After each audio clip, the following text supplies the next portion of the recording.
तो आरआरबी के लिए ये महीना काफी खास होने जा रहा है, यानी कि मेनली रेलवे एस्पिरेंट्स के लिए, क्योंकि एएलपी यानी कि लोको पायलट बनने का मौका आ गया है।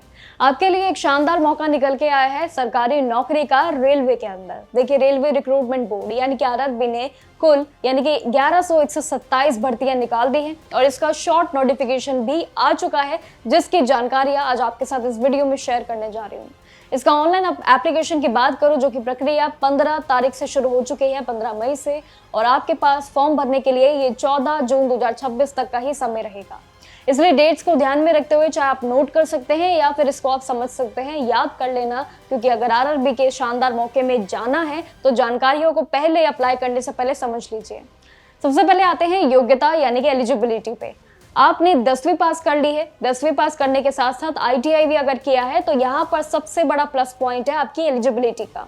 इसके अलावा जिन लोगों ने 10वीं के बाद इंजीनियरिंग में डिप्लोमा किया है और उसके बाद जिनके पास सीधे इंजीनियरिंग डिग्री है, तो वो इस भर्ती के लिए बिल्कुल अप्लाई कर सकते हैं। देखिए, यहाँ पर शर्तें जितनी भी हैं वो बिल्कुल सिंपल है।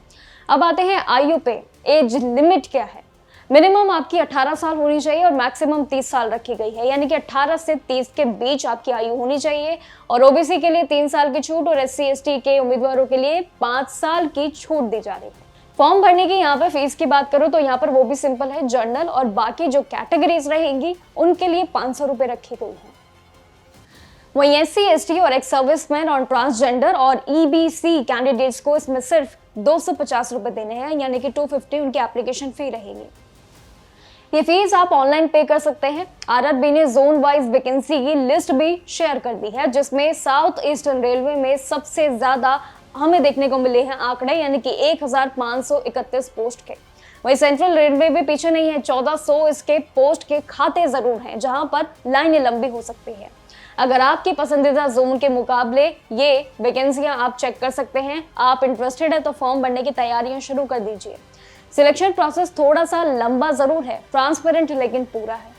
इसमें सबसे पहले आपको 2 स्टेजेस यानी कि 2 आपके पिलर्स रहेंगे। कंप्यूटर बेस्ड एग्जाम आपको देना होगा, जिन्हें CBT 1 और CBT 2 कहा जाता है, और दोनों ही एग्जाम को क्लियर करने के बाद आपका एक होगा CBAT यानी कि कंप्यूटर बेस्ड एप्टीट्यूड टेस्ट, और जिसे साइकोलॉजिकल टेस्ट भी कहा जाता है। आपके लिए ये कुछ चरण होंगे टेस्ट को लेकर। इसके बाद डॉक्यूमेंट वेरिफिकेशन होगा, DV, एंड आखिरी में होगा मेडिकल एग्जामिनेशन। ये कुछ 4-5 आपके चरण हैं जो आपको कंप्लीट करने हैं।